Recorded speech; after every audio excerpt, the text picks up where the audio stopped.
Hello everyone, welcome to Mohit medical concept. इस video में हम बात करेंगे most important MCQs of biochemistry, जो कि आपके सभी प्रकार के गवर्नमेंट एग्ज़ाम, चाहे वो फिजियोथेरेपी का आप दे रहे हों या फिर आप आरआरबी दे रहे हों, इसके साथ साथ अगर आप एम्स से ज्वाइन करना चाह रहे हों तो ये इन सभी के लिए बहुत ही ज़्यादा इम्पोर्टेंट रहने वाले हैं। स्टार्ट करते हैं हमारे फर्स्ट एमसीक्यू से। The most frequent energy yield nutrient in body is. क्या कह रहे हैं? यील्ड का मतलब होता है उपज करना या किससे प्राप्त होता है। आप कह सकते हो हिंदी में अगर हम इसे देखें तो ये क्या पूछ रहा है कि हमारी बॉडी में सबसे ज़्यादा हमें एनर्जी किस न्यूट्रिएंट से मिलती है। यहाँ पर हम देखें तो 4 ऑप्शन है। सबसे पहले हमारे पास लिपिड है, प्रोटीन है, कार्बोहाइड्रेट है, ऑल ऑफ देम है। देखो, अगर बेसिक बिल्डिंग ब्लॉक से पूछता तो प्रोटीन आंसर हो जाता। इसमें अगर ये होता कि सबसे ज़्यादा एनर्जी किससे प्रोवाइड होती है इनमें से, है ना, कौन सा जो पर्टिकुलरली सब्सटेंस है मैक्सिमम अमाउंट प्रोड्यूस करता है एनर्जी का, तो देखो जो लिपिड होती है ना, इनसे सबसे ज़्यादा प्रोवाइड होता है। अप्रॉक्सीमेटली अगर हम देखें आपकी जो कार्बोहाइड्रेट है और प्रोटीन है, इसका जो 1 ग्राम रहता है ये कितना प्रोवाइड करता है? 4 किलो कैलोरीज। वहीं अगर हम लिपिड का देखें ना तो ये आपका 9 कैलोरीज, 8 to 9 कैलोरीज प्रोवाइड करता है 1 ग्राम। लेकिन यहाँ ज़्यादा की बात नहीं हो रही, यहाँ हो रही है मोस्ट फ्रिक्वेंट एनर्जी यील्ड, यानी हमारी बॉडी सबसे ज़्यादा किसे यूज करती है एकदम एनर्जी प्रोडक्शन के लिए, सबसे ज़्यादा कौन यूज़ होता है? तो वो है आपका कार्बोहाइड्रेट। इसका 1 ग्राम भले ही 4 किलो कैलोरीज प्रोवाइड करता है, बट सबसे ज़्यादा यही यूज होता है। और आप जो भी फूड खाते हो, रोटी, चावल, दाल, कुछ भी खाते हो, सब में कार्बोहाइड्रेट प्रेजेंट होता है और बॉडी उसे यूज करती जाती है। फैट को तभी यूज़ करती है बॉडी जब आपकी बॉडी में कार्बोहाइड्रेट की डेफिशिएंसी हो जाए। ये कब होगी भाई? जब आप कार्बोहाइड्रेट नहीं लोगे, मतलब खाना नहीं खाओगे, ड्यूरिंग फास्टिंग हो गया, जैसे कोई व्रत रहता है ना, उस टाइम ये चीज़ें कार्बोहाइड्रेट की डेफिशिएंसी होती है, तो आपका लिपिड या फैट बर्न होता है। साथ ही साथ जो आपके प्लाज्मा प्रोटीन होते हैं उनसे कुछ अमाउंट एनर्जी का हमें प्रोवाइड होता है। आगे देखते हैं हमारा next question, the most frequent energy yield carbohydrate in body. अब देखो, अभी अपन ने क्या देखा कि भाई सबसे ज़्यादा जो एनर्जी कहीं ना कहीं हमारी बॉडी ले रही है वो कार्बोहाइड्रेट से ले रही है, लेकिन उसके अंदर भी अब इसके बहुत सारे टाइप हैं। यहाँ पर 4 एग्जाम्पल है, फ्रक्टोज, माल्टोज, ग्लूकोज, गैलेक्टोज। इसका आंसर आप सभी लोगों को पता होना चाहिए और राइट आंसर हो जाएगा ग्लूकोज, क्योंकि ये ग्लाइकोलिसिस चलता है ना, एक ऐसी प्रोसेस, और हमारी बॉडी की सभी सेल में ग्लाइकोलिसिस चलता है जिसमें आपका ग्लूकोज कन्वर्ट हो जाता है और हमें इससे क्या मिलती है? एनर्जी प्रोवाइड होती है। तो मोस्ट फ्रिक्वेंट एनर्जी जो देगा दैट इज़ ग्लूकोज। बहुत ही इंपॉर्टेंट है ग्लूकोज हमारी बॉडी के लिए। इसके बाद तभी देखना किसी को चक्कर आते बोलते ग्लूकोज की बॉटल दे दो, ये दे दो, वो दे दो। इसके बाद थर्ड क्वेश्चन है, glucose is the type of. Glucose क्या है? चलो ठीक है, कार्बोहाइड्रेट हमें पता है। उसमें भी हम देखें तो मोनोसैकेराइड होता है, सिंपलेस्ट शुगर फॉर्म। लेकिन मोनोसैकेराइड को भी हम फर्दर कुछ टाइप में क्लासीफाइड करते हैं। जैसे 2 ऑप्शन है, एक है कीटोसिस, एक है एल्डोसिस। इसके अलावा बोथ ऑफ देम और नन ऑफ देम। अब क्या होता है कि जो ग्लूकोज है ना, ये भी मोनोसैकेराइड होता है, एक हमारे पास प्रेजेंट होता है अगर हम देखें। इसके अलावा एक और हमारे पास प्रेजेंट होता है फ्रक्टोज, ठीक है। फ्रक्टोज भी क्या होता है? मोनोसैकेराइड। लेकिन इन दोनों का फॉर्मूला भी सेम होता है, ग्लूकोज और फ्रक्टोज का क्या रहेगा? C6H12 और O6। बस फंक्शनल ग्रुप का डिफरेंस होता है। जो ग्लूकोज होता है इसमें जो फंक्शनल ग्रुप होता है दैट इज CHO, एल्डिहाइड, और जो फ्रक्टोज होता है इसमें होता है CO, mean C double bond O। तो हम ग्लूकोज को किसके अंदर रखते हैं? एल्डोसिस के अंदर, क्योंकि इसमें जो फंक्शनल ग्रुप है दैट इज एल्डिहाइड CHO। और फ्रक्टोज को हम रखते हैं कीटोसिस के अंदर, क्योंकि इसका फंक्शनल ग्रुप होता है C डबल बॉन्ड O। तो यहाँ पर ग्लूकोज पूछा है तो इसका आंसर हो जाएगा एल्डोसिस, और फ्रक्टोज पूछता है तो कीटोसिस। आगे देखते हैं हमारा fourth question, depending upon the number of carbon. अभी तो हमने फंक्शनल ग्रुप के हिसाब से इन दोनों को देखा था कि एक एल्डोसिस है, एक कीटोसिस है, लेकिन depending upon number of carbon, glucose and fructose are type of. तो दोनों में कितने कार्बन है? 6। मैंने बताया ना फॉर्मूला, C6H12 और O6, mix hydrogen 12, oxygen 6, 6 carbon है। तो क्या होता है, जैसे 2 कार्बन हमारे पास अगर 3 कार्बन प्रेजेंट होते ना, जैसे हम बोलते हैं ट्रायोसिस, ठीक है। 4 होते तो हम इसे बोलते हैं टेट्रोसिस, 5 को पेंटोसिस और 6 को बोला जाता है हेक्सोसिस। तो चाहे आपका ग्लूकोज हो या फ्रक्टोज, सिर्फ फंक्शनल ग्रुप डिफरेंट है, कार्बन एक से, फॉर्मूला सेम है। तो 6 कार्बन मतलब ये आते हैं हेक्सोसिस में। तो यहाँ पर देखो ट्रायोसिस अगर 3 कार्बन होता, ये गलत हो गया, ठीक है। इसके अलावा हम देखें टेट्रोसिस मतलब 4 कार्बन, ये भी गलत हो गया, पेंटोसिस भी गलत, हेक्सोसिस इज़ द राइट आंसर क्योंकि C6H12O6 होता है फार्मूला। आगे देखते हैं हमारा next question, the storage form of carbohydrate in human body. क्योंकि क्या होता है, देखो हमने खाना खाया, रोटी खाई, कुछ भी खाई, हमारी बॉडी कार्बोहाइड्रेट को यूज़ करने लगेगी तुरंत। लेकिन मान लो कोई पर्सन है वो रेस्टिंग कंडीशन में, ठीक है, ज़्यादा काम वाम नहीं करता, उसकी बॉडी में कार्बोहाइड्रेट इकट्ठा होगा ताकि वो बाद में मान लो कभी व्रत है, उपवास है, खाना नहीं खाया तो उसको एनर्जी दे सकें। तो ये किस फॉर्म में स्टोर होता है? पहला ऑप्शन है सेल्यूलोज, ये गलत हो गया क्योंकि सेल्यूलोज का जो फॉर्म है ना, ये सेल्यूलेज हो गया या स्टार्च हो गया, ये प्लांट में प्रेजेंट होता है। हम अगर ह्यूमन या एनिमल की बात करें जनरली तो ग्लाइकोजन के फॉर्म में स्टोर होता है। So glycogen is the right answer. इसके अलावा हमारा 6th क्वेश्चन है, the lactose is a disaccharide which is consist of. अब देखो जो आपका लैक्टोज हो गया, इसके अलावा हमारे पास एक माल्टोज होता है, ठीक है, और एक होता है सुक्रोज, ये होते हैं डाइसैकेराइड, मतलब 2 मोनोसैकेराइड यूनिट से मिलकर बने होते हैं। तो वही ये पूछ रहे हैं कि lactose is a disaccharide which is consist of. तो डाइसैकेराइड है मतलब 2 शुगर से मिलकर बना। कौन सी 2 शुगर से? जो ग्लूकोस और ग्लूकोस होता है ये होता है माल्टोस। तो अगर आपसे माल्टोस पूछता तो ये वाला आंसर सही होता, ठीक है, लेकिन यहाँ पे नहीं पूछा। ग्लूकोस और फ्रक्टोस होता है सुक्रोस, ये भी हमसे नहीं पूछा, लेकिन हाँ मैं इसलिए बता रहा ताकि ये भी आ सकते हैं। ग्लूकोस एंड गैलेक्टोज होता है लैक्टोज। तो आपका ऑप्शन सी हो जाएगा राइट आंसर, ठीक है। इसके बाद the ribose sugar present in RNA. आप लोगों को पता होगा कि RNA ribonucleic acid, DNA deoxy ribonucleic acid, और आरएनए में जो शुगर होती है दैट इज राइबोस, और डीएनए में जो शुगर होती है that is deoxy ribose sugar. तो इन डीएनए आर एग्जाम्पल ऑफ, ये दोनों शुगर किसकी एग्जाम्पल हैं? फिर से वही depending upon number of carbon है। तो इन दोनों में जो कार्बन का काउंट होता है दैट इज 5। तो 5 को क्या बोलते हैं? पेंटोसिस। तो सी इज द राइट आंसर। इसके बाद नेक्स्ट क्वेश्चन देखते हैं, द एग्जाम्पल ऑफ होमोपॉलीसैकेराइड। अब देखो एक होता है मोनोसैकेराइड जो सिंगल यूनिट से मिलकर बनता है जैसे ग्लूकोज, डाइसैकेराइड जो 2 से मिलकर अब भी हमने देखे थे, आपका सुक्रोज था, इसके अलावा हमने माल्टोज देखा, लैक्टोज देखा। एक होता है पॉलीसैकेराइड जो more than 10 unit of monosaccharide से मिलकर बना होता है। मान लो 10 ग्लूकोज हैं जो उससे मिलकर बना, उसे हम बोलते हैं पॉलीसैकेराइड।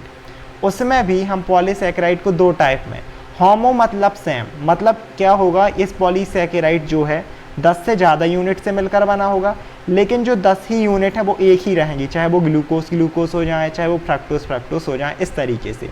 और अगर हेटेरो पॉलीसैकेराइड होता मतलब आपको उसमें फ्रक्टोज भी हो सकता है, ग्लूकोज भी हो सकता है, गैलेक्टोज भी हो सकता है, अलग अलग। यहाँ हम बात कर रहे हैं होमोपॉलीसैकेराइड की।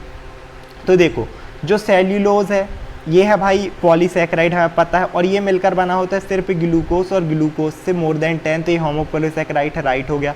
ग्लाइकोजन भी जो ह्यूमन बॉडी, देखो सेल्यूलोज मेनली प्लांट में प्रेजेंट है, ग्लाइकोजन ह्यूमन बॉडी में और एनिमल में, ए भी ग्लूकोज प्लस ग्लूकोज से भी right option. Chitin mainly form करता है एक्सोस्केलेटन, कुछ ऐसे ऑर्गेनिज्म हैं जैसे फिशेस हो गई, इनमें भी स्ट्रक्चर फॉर्मेशन में ए भी ग्लूकोज और ग्लूकोज मोर देन 10, यानी कि right answer all of them. इसके बाद आगे देखते हैं हमारा next question, 9th question, heparin present in human body is an example of.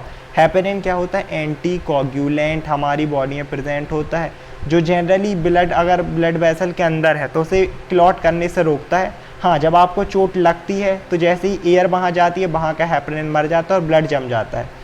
जैसे कि कभी आप नोटिस करना, कभी आपको कोई इंजेक्शन लगाए डॉक्टर तो जनरली कुछ नहीं होगा, लेकिन कई बार वहाँ गुट्टा फूल जाएगा, सूजन आ जाती है, जैसे गांव में लोग ऐसे बोलते हैं गुट्टा हो गया, ये हो गया, सूजन आ जाती है, स्वेलिंग। और डॉक्टर से पूछोगे, बोलेगा भैया सिकाई कर लो बर्फ़, वो ये नहीं बताएगा उसकी गलती से कई बार इंजेक्शन में ना एयर चले जाती है, इसलिए डॉक्टर इंजेक्शन को थोड़ा सा ठोकते हैं ताकि, और थोड़ी सी दवाई निकाल देते हैं, क्योंकि एयर गई तो ब्लड वहाँ क्लॉट हो जाएगा। तो खैर अभी हम हेपेरिन पे आते हैं। ये क्या पूछ रहे हैं? It is an example of disaccharide. नहीं, डाइसैकेराइड नहीं होता, होता तो पॉलीसैकेराइड है। मोनोसैकेराइड भी गलत हो जाएगा, जैसे मैंने बताया क्या है, पॉलीसैकेराइड। उसमें भी देखो एक है होमोपॉलीसैकेराइड, जिसके एग्जाम्पल हमने देखे थे सेल्यूलोज, ग्लाइकोजन, काइटिन, स्टार्च। एक है हेटेरोपॉलीसैकेराइड, ये एग्जाम्पल होता है हेटेरोपॉलीसैकेराइड का, क्योंकि आपका जो हेपेरिन है इसमें ग्लूकोज भी प्रेजेंट होता है, प्लस फ्रक्टोज भी प्रेजेंट होता है, और प्लस गैलेक्टोज भी प्रेजेंट होता है। So it is an example of heteropolysaccharide. इसके बाद fibre is the type of carbohydrate help in, fibre एक टाइप का कार्बोहाइड्रेट होता है जो कि किस में हेल्प करता है, डाइजेशन, रेस्पिरेशन, फिल्ट्रेशन। देखो फाइबर से ना नाम ही वैसे कुछ इंडिकेट कर रहा है, ये हेल्प करता है आपके डाइजेशन में, साथ ही साथ जो स्टूल की सॉफ्टनेस है, बल्क है, उस चीज़ में हेल्प करता है। तो डाइजेशन इसका राइट आंसर। इसके बाद 11th question, the end product of glycolysis in aerobic condition. Glycolysis मैंने बता दिया, इसमें ग्लूकोज या ग्लाइकोजन का ब्रेकडाउन होगा और प्रोडक्शन ऑफ एनर्जी होती है हमारी बॉडी की सारी सेल में। ये ऑक्सीजन की एब्सेंस में भी होता है जिसे हम बोलते हैं एरोबिक, और ऑक्सीजन की एब्सेंस में भी होता है जिसे हम बोलते हैं एनएरोबिक। लेकिन दोनों के प्रोडक्ट अलग हैं। जब ऑक्सीजन की प्रेजेंस में हो रहा, ठीक है, जब कब हो रहा, इसको ऊपर करते हैं पहले हम, जब ये ऑक्सीजन की प्रेजेंस में होता है ना, तो जो एंड प्रोडक्ट होता है वो बनता है पाइरूवेट, ठीक है, पाइरूवेट। और जब ऑक्सीजन की एब्सेंस में होता है, जब जो एंड प्रोडक्ट बनता है वो होता है लैक्टेट। तो ये किसकी बात कर रहे हैं, एरोबिक, मतलब ऑक्सीजन की प्रेजेंस में, तो राइट आंसर हो गया पाइरूवेट। अगर एनाएरोबिक पूछता मींस एब्सेंस ऑफ ऑक्सीजन में, तो लैक्टेट इसका राइट आंसर होता। आगे देखते हैं, the enzyme responsible for break down of starch, वही पॉलीसैकेराइड है स्टार्च, और ये मेनली प्रेजेंट में प्लांट्स में, फूड प्रोडक्ट्स में, स्पाइनच जो भी आप भाजी आजी खाते हो उन चीज़ों में प्रेजेंट होता है और हम खाना खाएंगे। अब लेकिन इसे तो नॉर्मल में जानना, सिंपल प्रोडक्ट में ग्लूकोज में बनना है, या इसे क्या बनना, ग्लूकोज, उसी से एनर्जी मिलेगी। तो इससे इस स्टार्च से ग्लूकोज में या सिंपल फॉर्म में कौन कन्वर्ट करता है? ऑप्शन है salivary amylase, pancreatic amylase, both of them, none of them. तो एमाइलेज जो वर्ड है ना, एमाइलेज ही कन्वर्ट करता है इस स्टार्च को सिंपल फॉर्म में, मिस ग्लूकोज में या माल्टेज में, है ना। तो यहाँ पर सेलाइवरी एमाइलेज मतलब जो सेलाइवा में प्रेजेंट होगा, पैनक्रियाटिक एमाइलेज जो पैनक्रियाज से, लेकिन दोनों ही कन्वर्ट करेंगे स्टार्च को सिंपल फॉर्म में। तो right answer is both of them. आगे देखते हैं हमारा 13th question, carbohydrate plays an important role in energy production में, तो करता ही है भाई, जो 1 ग्राम है वो 1 किलो कैलोरीज एनर्जी दे रहा।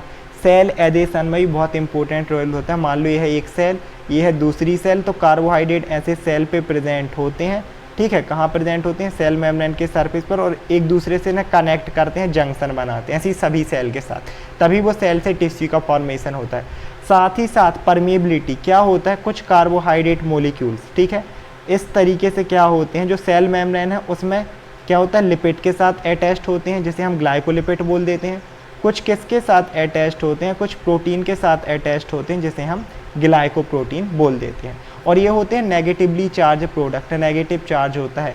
तो जो भी नेगेटिव सब्सटेंस हैं, ये उनको ना ही सेल के अंदर आने देते हैं और ना ही सेल से बाहर जाने देते हैं। तो सेल मेम्ब्रेन की परमिबिलिटी में बहुत ज़्यादा इनका रोल होता है, जैसे action potential, resting membrane potential, सारी चीज़ों में इनका बहुत ही ज़्यादा रोल है। So answer is all of them.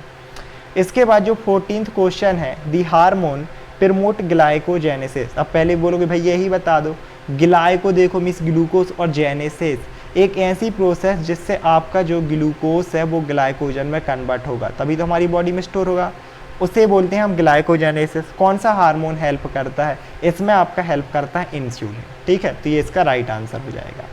इसके बाद the process by which amino acid convert to carbohydrate, या फिर इसे आप ग्लूकोज भी लिख सकते हो कि अमीनो एसिड से ग्लूकोज बनने की प्रोसेस को क्या बोलते हैं। 4 ऑप्शन है। पहला है ग्लाइकोलिसिस, तो ये तो अभी अपन ने देखा था कि इसमें क्या हो रहा था कि जो ग्लूकोज है वो पाइरूवेट या लैक्टेट बना रहा था, ये गलत हो गई। ग्लाइकोजेनेसिस मीन्स ग्लूकोज से ये ग्लाइकोजन था, ये भी गलत है ना, क्योंकि ये हमने देखा। ग्लाइकोजेनोलाइसिस थर्ड ऑप्शन है, इसका मतलब होता है जो ग्लाइकोजन स्टोर है जब कोई भी फास्टिंग में है, तो उस ग्लाइकोजन का फिर से ग्लूकोज में कन्वर्ट होना, ये भी गलत। लास्ट ऑप्शन है ग्लूकोनियोजेनेसिस, 2 बार लिख गया लेकिन राइट आंसर यही होता है ग्लूकोनियोजेनेसिस। न्यू मतलब नया, समझ लो कि अमीनो एसिड से या प्रोटीन से नया ग्लूकोज का मॉलिक्यूल्स बन रहा, तो ग्लूकोनियोजेनेसिस। तो ये थे हमारे आज के मोस्ट इंपोर्टेंट एमसीक्यूज। एक और है, the most abundant carbohydrate in nature. आपका जो नेचर है उसमें पूरे नेचर की बात हो रहा, वातावरण में सबसे ज़्यादा कार्बोहाइड्रेट कौन सा प्रेजेंट होता है? तो राइट आंसर है सेल्यूलोज। लेकिन अगर आपसे पूछता है ह्यूमन बॉडी में, तो ह्यूमन बॉडी में होता है आपका ग्लूकोज।